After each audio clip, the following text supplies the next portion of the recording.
शुक्लाम्बरधरं विष्णुं शशिवर्णं चतुर्भुजं प्रसन्नवदनं ध्यायेत् सर्वविघ्नोपशान्तये। यस्य द्विरदवक्त्राद्याः पारिषद्याः परश्शतं विघ्नं निघ्नन्ति सततं विश्वक्सेनं तमाश्रये। व्यासं वसिष्ठनप्तारं शक्तेः पौत्रमकल्मषं पराशरात्मजं वन्दे शुकतातं तपोनिधिं। व्यासाय विष्णुरूपाय व्यासरूपाय विष्णवे नमो वै ब्रह्मनिधये वासिष्ठाय नमो नमः। अविकाराय शुद्धाय नित्याय परमात्मने सदैकरूपरूपाय विष्णवे सर्वजिष्णवे यस्य स्मरणमात्रेण जन्मसंसारबन्धनात् विमुच्यते। नमस्तस्मै विष्णवे प्रभविष्णवे। ॐ नमो विष्णवे प्रभविष्णवे। श्रीवैशम्पायन उवाच श्रुत्वा धर्मानशेषेण पावनानि च सर्वशः युधिष्ठिरः शान्तनवं पुनरेवाभ्यभाषत। युधिष्ठिर उवाच किमेकं दैवतं लोके किं वाप्येकं परायणं स्तुवन्तः कं कमर्चन्तः प्राप्नुयुर्मानवाः शुभं। को धर्मः सर्वधर्माणां भवतः परमो मतः किं जपन्मुच्यते जन्तुर्जन्मसंसारबन्धनात्। श्रीभीष्म उवाच जगत्प्रभुं देवदेवम् अनन्तं पुरुषोत्तमं स्तुवन्नाम सहस्रेण पुरुषः सततोत्थितः। तमेव चार्चयन्नित्यं भक्त्या पुरुषमव्ययं ध्यायन् स्तुवन्नमस्यंश्च यजमानस्तमेव च। अनादिनिधनं विष्णुं सर्वलोकमहेश्वरं लोकाध्यक्षं स्तुवन्नित्यं सर्वदुःखातिगो भवेत्। ब्रह्मण्यं सर्वधर्मज्ञं लोकानां कीर्तिवर्धनं लोकनाथं महद्भूतं सर्वभूतभवोद्भवं। एष मे सर्वधर्माणां धर्मो अधिकतमो मतः यद्भक्त्याः पुण्डरीकाक्षं स्तवैरर्चैर्नरः सदा। परमं यो महत्तेजः परमं यो महत्तपः परमं यो महद्ब्रह्मः परमं यः परायणं। पवित्राणां पवित्रं यो मङ्गलानां च मङ्गलं दैवतं देवतानां च भूतानां यो व्ययः पिता।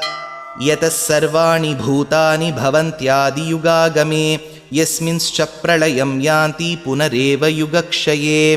तस्य लोकप्रधानस्य जगन्नाथस्य भूपते विष्णोर्नाम सहस्रं मे शृणु पापभयापहम्।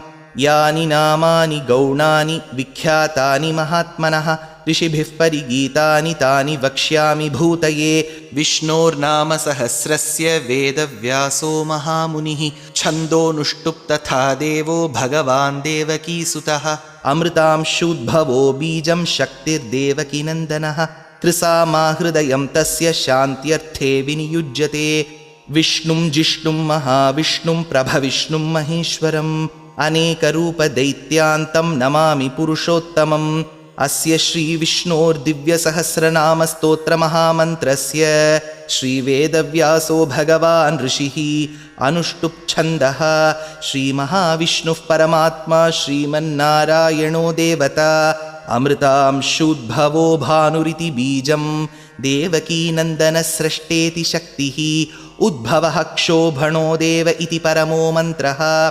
शङ्खभृन्नन्दकी चक्रीति कीलकं शार्ङ्गधन्वा गदाधर इत्यस्त्रं रथाङ्गपाणिरक्षोभ्य इति नेत्रं त्रिसामासामगः सामेति कवचम् आनन्दं परब्रह्मेति योनिः ऋतुः सुदर्शनः काल इति दिग्बन्धः।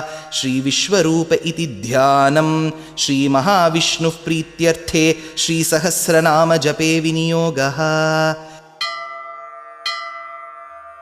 ध्यानं क्षीरोदन्वत्प्रदेशे शुचिमणिविलसत्सैकते मौक्तिकानां मालाक्लुप्तासनस्थस्फटिकमणिनिभैर्मौक्तिकैर्मण्डिताङ्गः शुभ्रैरभ्रैरदभ्रैरुपरि विरचितैर्मुक्तपीयूषवर्षैः आनन्दीन पुनीयात् अरिनलिनगदा शङ्खपाणिर्मुकुन्दः। भूपादौ यस्य नाभिर्वियदसुरनिलश्चन्द्रसूर्यौ च नेत्रे कर्णावाशाः शिरोद्यौर्मुखमपि दहनो यस्य वास्तेयमब्धिः। अन्तस्थं यस्य विश्वं सुरनरखगो भोगि गन्धर्वदैत्यैः चित्रं रम्यते तं त्रिभुवनवपुषं विष्णुमीशं नमामि। ॐ नमो भगवते वासुदेवाय। शान्ताकारं भुजगशयनं पद्मनाभं सुरेशं विश्वाधारं गगनसदृशं मेघवर्णं शुभाङ्गं लक्ष्मीकान्तं कमलनयनं योगिहृद्ध्यानगम्यं वन्दे विष्णुं भवभयहरं सर्वलोकैकनाथं मेघश्यामं पीतकौशेयवासं श्रीवत्साङ्कं कौस्तुभोद्भासिताङ्गं पुण्योपेतं पुण्डरीकायताक्षं विष्णुं वन्दे सर्वलोकैकनाथं नमः समस्तभूतानाम् आदिभूताय भूभृते अनेकरूपरूपाय विष्णवे प्रभविष्णवे सशङ्खचक्रं सकिरीटकुण्डलं सपीतवस्त्रं सरसीरुहेक्षणं सहारवक्षस्थलशोभिकौस्तुभं नमामि विष्णुं शिरसा चतुर्भुजं छायायां पारिजातस्य हेमसिंहासनोपरि आसीनमम्बुदश्यामम् आयताक्षमलङ्कृतं चन्द्राननं चतुर्बाहुं श्रीवत्साङ्कितवक्षसं रुक्मिणी सत्यभामाभ्यां सहितं कृष्णमाश्रये। हरिः ॐ। विश्वं विष्णुर्वषट्कारो भूतभव्यभवत्प्रभुः भूतकृद्भूतभृद्भावो भूतात्मा भूतभावनः भूतात्मा परमात्मा च मुक्तानां परमागतिः अव्ययः पुरुषः साक्षी क्षेत्रज्ञोऽक्षर एव च योगो योगविदां नेता प्रधानः पुरुषेश्वरः नारसिंहवपुः श्रीमान् केशवः पुरुषोत्तमः सर्वशर्वशिवस्थाणुर्भूतादिर्निधिरव्ययः सम्भवो भावनो भर्ता प्रभवः प्रभुरीश्वरः स्वयंभू शम्भुरादित्यः पुष्कराक्षो महास्वनः अनादिनिधनो धाता विधाता धातुरुत्तमः अप्रमेयो हृषीकेशः पद्मनाभोमरः प्रभुः विश्वकर्मा मनुस्त्वष्टा स्थविष्टस्थविरो ध्रुवः अग्राह्य शाश्वतकृष्णो लोहिताक्षः प्रतर्दनः प्रभूतस्त्रिककुद्धाम पवित्रं मङ्गलं परम् ईशानः प्राणदः प्राणो ज्येष्ठश्रेष्ठप्रजापतिः हिरण्यगर्भो भूगर्भो माधवो मधुसूदनः ईश्वरो विक्रमी धन्वी मेधावी विक्रमक्रमः अनुत्तमो दुराधर्षकृतज्ञकृतिरात्मवान् सुरेशः शरणं शर्म विश्वरेता प्रजाभवः अहत्संवत्सरो व्याळः प्रत्ययः सर्वदर्शनः अजः सर्वेश्वरः सिद्धः सिद्धिः सर्वादिरच्युतः वृषाकपिरमेयात्मा सर्वयोगविनिसृतः वसुर्वसुमना सत्यः समात्मा संमितः समः अमोघः पुण्डरीकाक्षो वृषकर्मा वृषाकृतिः रुद्रो बहुशिरा बभ्रुर्विश्वयोनिः शुचिश्रवाः अमृतः शाश्वतस्थाणुर्वरारोहो महातपाः सर्वगः सर्वविद्भानु विश्वक्सेनो जनार्दनः वेदो वेदविदव्यङ्गो वेदाङ्गो वेदवित्कविः लोकाध्यक्षः सुराध्यक्षो धर्माध्यक्षकृताकृतः चतुरात्मा चतुर्व्यूहश्चतुर्दंष्ट्रश्चतुर्भुजः भ्राजिष्णुर्भोजनं भोक्ता सहिष्णुर्जगदादिजः अनघो विजयो जेता विश्वयोनिः पुनर्वसुः उपेन्द्रो वामनः प्रांशुः अमोघ शुचिरूर्जितः अतीन्द्रसङ्ग्रहः सर्गो धृतात्मा नियमो यमः वेद्यो वैद्यः सदा योगी वीरः माधवो मधुः अतीन्द्रियो महामायो महोत्साहो महाबलः महाबुद्धिर्महावीर्यो महाशक्तिर्महाद्युतिः अनिर्देश्य वपुः श्रीमानमेयात्मा महाद्रिधृत् महेश्वासो महीभर्ता श्रीनिवासः सतां गतिः अनिरुद्धः सुरानन्दो गोविन्दो गोविदाम्पतिः मरीर्चिद्दमनोहंसः सुपर्णो भुजगोत्तमः हिरण्यनाभः सुतपा पद्मनाभः प्रजापतिः अमृत्युः सर्वदृक्सिंहः सन्धाता सन्धिमान् स्थिरः अजो दुर्मर्शनः शास्ता विश्रुतात्मा सुरारिः गुरुर्गुरुतमो धामः सत्यः सत्यपराक्रमः निमिषो निमिषस्रग्वी वाचस्पतिरुदारधीः अग्रणीर्ग्रामणी श्रीमान् न्यायो नेता समीरणः सहस्रमूर्धा विश्वात्मा सहस्राक्षः सहस्रपात् आवर्तनो निवृत्तात्मा संवृतः सम्प्रमर्दनः अहत्संवर्तको वह्निरनिलो धरणीधरः सुप्रसादः प्रसन्नात्मा विश्वसृग्विश्वभुक् विभुः सत्कर्ता सत्कृतः साधु जह्नुन्नारायणो नरः असङ्ख्येयो प्रमेयात्मा विशिष्टशिष्टकृत्शुचिः सिद्धार्थसिद्धसङ्कल्पसिद्धिदसिद्धिसाधनः वृषा हि वृषभो विष्णुः वृषपर्वा वृषोदरः वर्धनो वर्धमानश्च विविक्तश्रुतिसागरः सुभुजो दुर्धरो वाग्मी महेन्द्रो वसुदो वसुः नैकरूपो बृहद्रूप शिपिविष्टः प्रकाशनः ओजस्तेजोद्युतिधरः प्रकाशात्मा प्रतापनः रुद्धस्पष्टाक्षरो मन्त्रः श्चन्द्रांशूर्भास्करद्युतिः अमृतांशुद्भवो भानुः शशबिन्दुः सुरेश्वरः औषधं जगतः सेतुः सत्यधर्मपराक्रमः भूतभव्यभवन्नाथः पवनः पावनो नलः कामः कामकृत्कान्तः कामः कामप्रदः प्रभुः युगादिकृत्युगावर्तो नैकमायो महाशनः अदृश्यो व्यक्तरूपश्च सहस्रजितनन्दजित् इष्टो विशिष्टशिष्टेष्टशिखण्डी नहुषो वृषः क्रोधः क्रोधकृत्कर्ता विश्वबाहुर्महीधरः अच्युतप्रथितप्राणः प्राणदो वासवानुजः अपान्निधिरधिष्ठानम् अप्रमत्तः प्रतिष्ठितः स्कन्दस्कन्दधरो धुर्यो वरदो वायुवाहनः वासुदेवो बृहद्भानुरादिदेवः पुरन्दरः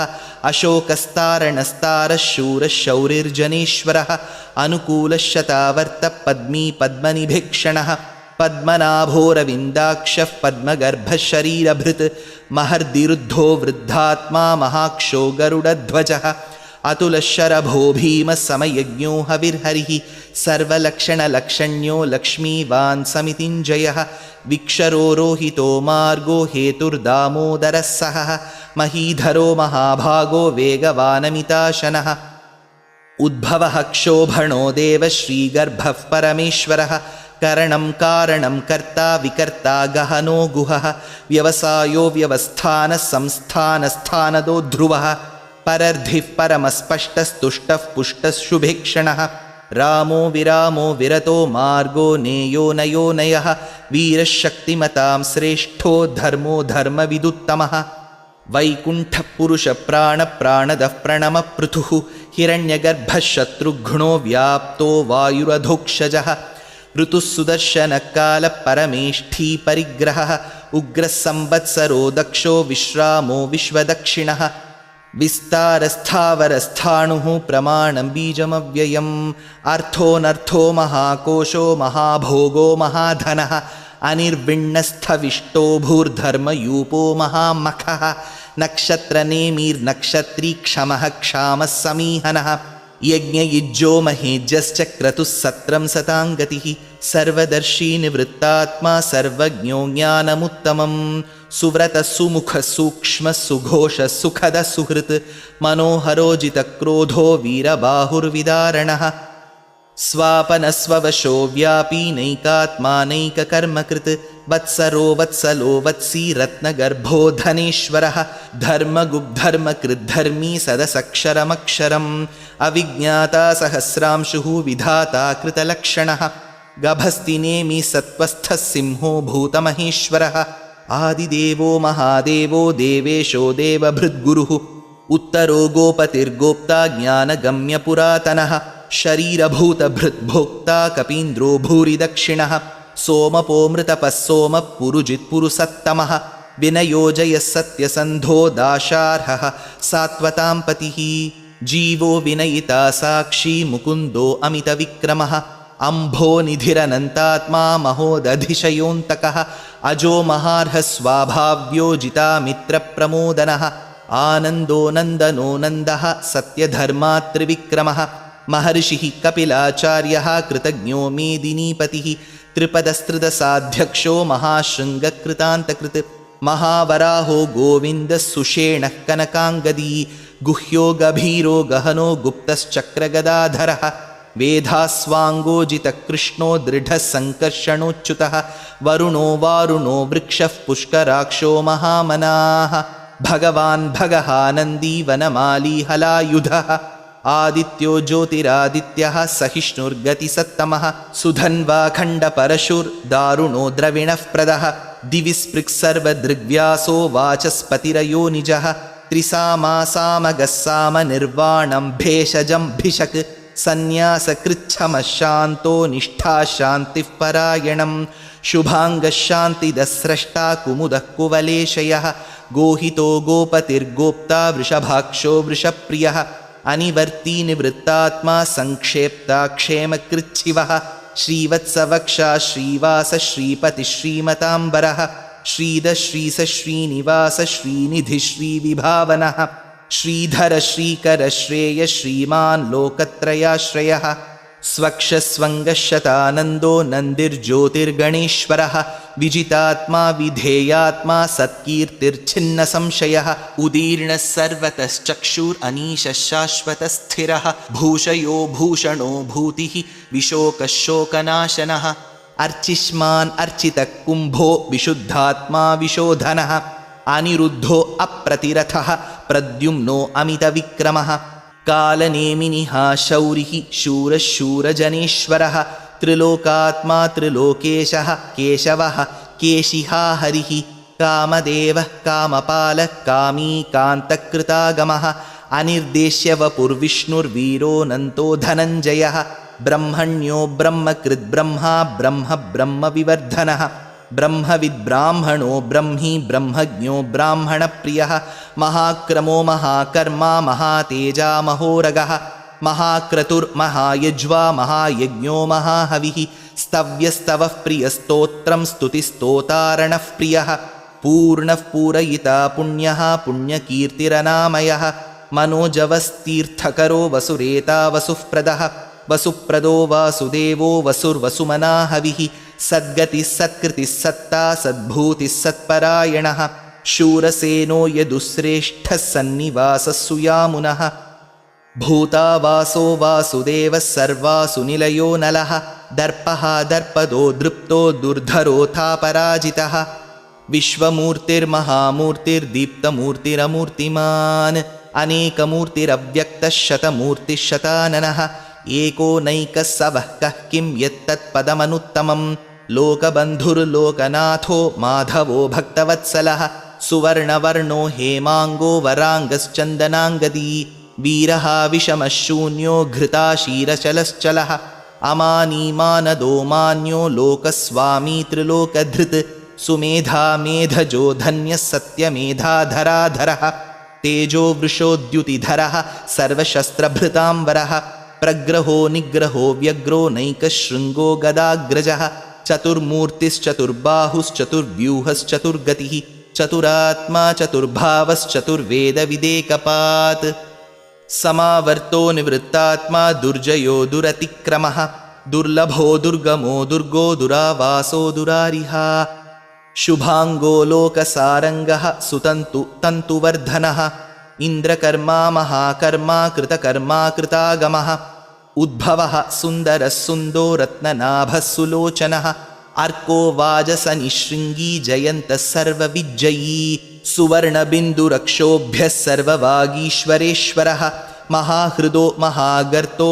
महाभूतो महानिधिः कुमुदकुन्दरकुन्दः पर्जन्यः पावनो निलः अमृतांशोऽमृतवपुः सर्वज्ञः सर्वतोमुखः सुलभः सुव्रतः सिद्धः शत्रुजिच्छत्रुतापनः न्यग्रोधोदुम्बरोऽश्वत्थश्चाणूरान्ध्रनिषूदनः सहस्रार्चिः सप्तजिह्वः सप्तैधा सप्तवाहनः अमूर्तिरनघोचिन्त्यो भयकृद्भयनाशनः अणुर्बृहत्कृशस्थूलो गुणभृन्निर्गुणो महान् अधृतस्वधृतस्वास्यः प्राग्वंशो वंशवर्धनः भारभृत्कथितो योगी योगीशः सर्वकामदः आश्रमश्रमणक्षामः सुपर्णो वायुवाहनः धनुर्धरो धनुर्वेदो दण्डो दमयितादमः अपराजितः सर्वसहो नियन्ता नियमो यमः सत्त्ववान् सात्विकः सत्यः सत्यधर्मपरायणः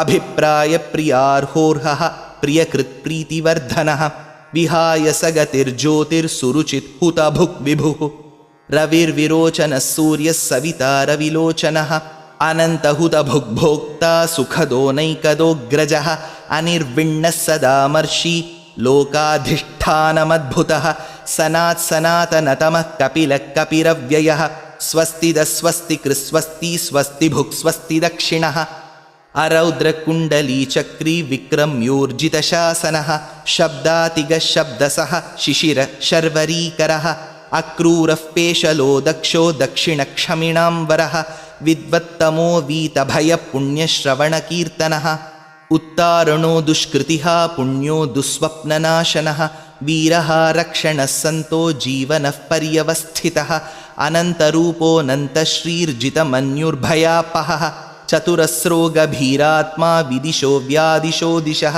अनादिर्भूर्भुवो लक्ष्मी सुवीरो रुचिराङ्गदः जननो जनजन्मादि भीमो भीमपराक्रमः आधारनिलयो धाता पुष्पहासः प्रजागरः ऊर्ध्वगः सत्पथाचारः प्राणदः प्रणवः पणः प्रमाणं प्राणनिलयः प्राणधृत् प्राणजीवनः तत्त्वं तत्त्वविदेकात्मा जन्म मृत्युजरातिगः भूर्भुवस्वस्तरुस्तारः सविता प्रपितामहः यज्ञो यज्ञपतिर्यज्वा यज्ञाङ्गो यज्ञवाहनः यज्ञभृत् यज्ञकृत् यज्ञी यज्ञभुक् यज्ञसाधनः यज्ञान्तकृत् यज्ञगुह्यम् अन्नमन्नादयेव च आत्मयोनिस्वयं जातो वैखानः सामगायनः देवकीनन्दनः स्रष्टा क्षितीशः पापनाशनः शङ्खभृन्नन्दकी चक्री शार्ङ्गधन्वा गदाधरः रथाङ्गपाणिरक्षोभ्यः सर्वः प्रहरणायुधः श्रीसर्वः प्रहरणायुध ॐ नम इति वनमाली गदीर्षार्ङ्गी शङ्खी चक्री च नन्दकी श्रीमान्नारायणो विष्णुर्वासुदेवोऽभिरक्षतु वनमाली गदीर्षार्ङ्गी शङ्खी चक्री च नन्दकी श्रीमान्नारायणो विष्णुर्वासुदेवोऽभिरक्षतु वनमाली गदीर्षार्ङ्गी शङ्खी चक्री च नन्दकी श्रीमान्नारायणो विष्णुर्वासुदेवोऽभिरक्षतु श्रीवासुदेवोऽभिरक्षतु ॐ नम इति इतीदं कीर्तनीयस्य केशवस्य महात्मनः नाम्नां सहस्रं दिव्यानाम् अशेषेण प्रकीर्तितं यैदं शृणुयान्नित्यं यश्चापि परिकीर्तयेत् नाशुभं प्राप्नुयात् किञ्चित् सोमुत्रेह्य च मानवः वेदान्तगो ब्राह्मणः स्यात् क्षत्रियो विजयी भवेत् वैश्यो धनः समृद्धः स्यात् शूद्रः सुखमवाप्नुयात् धर्मार्थी प्राप्नुयात् धर्मम् अर्थार्थी चार्थमाप्नुयात् कामानवाप्नुयात् कामी प्रजार्थी चाप्नुयात् प्रजाः भक्तिमान् यः सदोत्थाय शुचिस्तद्गतमानसः सहस्रं वासुदेवस्य नाम्नाम् एतत् प्रकीर्तयेत् यशः प्राप्नोति विपुलं ज्ञाति प्राधान्यमेव च अचलां श्रियमाप्नोति श्रेयः प्राप्नोत्यनुत्तमं न भयं क्वचिदाप्नोति वीर्यं तेजश्च विन्दति भवत्यरोगोद्युतिमान् बलरूपगुणान्वितः रोगार्तो मुच्यते रोगात् बद्धो मुच्येत बन्धनात् भयान्मुच्येत भीतस्तु मुच्येतापन्न आपदः दुर्गाण्यतितरत्याशुः पुरुषः पुरुषोत्तमं स्तुवन्नाम सहस्रेण नित्यं भक्तिसमन्वितः वासुदेवाश्रयो मर्त्यो वासुदेवपरायणः सर्वपापविशुद्धात्मा याति ब्रह्म सनातनम् न वासुदेवभक्तानाम् अशुभं विद्यते क्वचित् जन्म मृत्युजरा व्याधि भयं नैवोपजायते इमं स्तवमधीयान श्रद्धा भक्तिसमन्वितः युज्येतात्मसुखक्षान्ति श्रीधृतिस्मृतिकीर्तिभिः न क्रोधो न च मात्सर्यं न लोभो नाशुभामतिः भवन्ति कृतपुण्यानां भक्तानां पुरुषोत्तमे ध्यौसचन्द्रार्कनक्षत्राखं दिशो भूर्महोदधिः वासुदेवस्य वीर्येण विधृतानि महात्मनः ससुरासुरगन्धर्वं सयक्षोरगराक्षसं जगद्वशे वर्ततेदं कृष्णस्य सचराचरम् इन्द्रियाणि मनोबुद्धिः सत्त्वं तेजोबलं धृतिः वासुदेवात्मकान्याहुः क्षेत्रं क्षेत्रज्ञ एव च सर्वागमानाम् आचारः प्रथमं परिकल्पितः आचारः प्रथमो धर्मो धर्मस्य प्रभुरच्युतः ऋषयः पितरो देवा महाभूतानि धातवः जङ्गमाजङ्गमं चेदं जगन्नारायणोद्भवं योगो ज्ञानं तथा साङ्ख्यं विद्याशिल्पादिकर्म च वेदाशास्त्राणि विज्ञानं एतत् सर्वं जनार्दनात् एको विष्णुर्महद्भूतं पृथग्भूतान्यनेकशः त्रीन् लोकान् व्याप्य भूतात्मा भुङ्क्ते विश्वभुगव्ययः इमं स्तवं भगवतो विष्णोर्व्यासेन कीर्तितं पठेद्य इच्छेत् पुरुषश्रेयः प्राप्तुं सुखानि च विश्वेश्वरमजं देवं जगदः प्रभुमव्ययं भजन्ति ये पुष्कराक्षं न ते यान्ति पराभवम् ॐ नम इति। अर्जुन उवाच पद्मपत्रविशालाक्ष पद्मनाभसुरोत्तम भक्तानामनुरक्तानां त्राता भवजनार्दन। श्रीभगवानुवाच यो मां नाम सहस्रेण स्तोतुम् इच्छति पाण्डव सोऽहमेकेन श्लोकेन स्तुत एव न संशय ॐ नम इति। व्यास उवाच वासनाद्वासुदेवस्य वासितं ते जगत्त्रयं सर्वभूतनिवासोऽसि वासुदेव नमोऽस्तु ते। श्रीवासुदेव नमोऽस्तु त ॐ नम इति। पार्वत्युवाच केनोपायेन लघुना विष्णोर्नाम सहस्रकं पठ्यते पण्डितैर्नित्यं श्रोतुम् इच्छाम्यहं प्रभो। ईश्वर उवाच श्रीराम राम रामेति रमे रामे मनोरमे सहस्रनाम तत्तुल्यं राम नाम वरानने। श्रीराम राम रामेति रमे रामे मनोरमे सहस्रनाम तत्तुल्यं राम नाम वरानने। श्रीराम राम रामेति रमे रामे मनोरमे सहस्रनाम तत्तुल्यं राम नाम वरानने। श्रीराम नाम वरानन ॐ नम इति। ब्रह्मोवाच नमोऽस्त्वनन्ताय सहस्रमूर्तये सहस्रपादाक्षि शिरोरुबाहवे सहस्रनाम्ने पुरुषाय शाश्वते सहस्रकोटियुगधारिणे नमः। सहस्रकोटियुगधारिण ॐ नम इति। सञ्जय उवाच यत्र योगेश्वरः कृष्णो यत्र पार्थो धनुर्धरः तत्र श्रीर्विजयो भूतिर्ध्रुवा नीतिर्मतिर्मम। श्रीभगवानुवाच अनन्याश्चिन्तयन्तो मां ये जनाः पर्युपासते तेषां नित्याभियुक्तानां योगक्षेमं वहाम्यहं परित्राणाय साधूनां विनाशाय च दुष्कृतां धर्मसंस्थापनार्थाय सम्भवामि युगे युगे।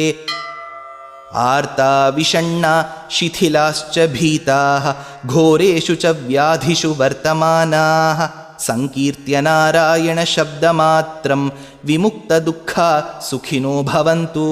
कायेन वाचा मनसेन्द्रियैर्वा बुद्ध्यात्मना वा प्रकृते स्वभावात् करोमि यद्यत् सकलं परस्मै नारायणायेति समर्पयामि।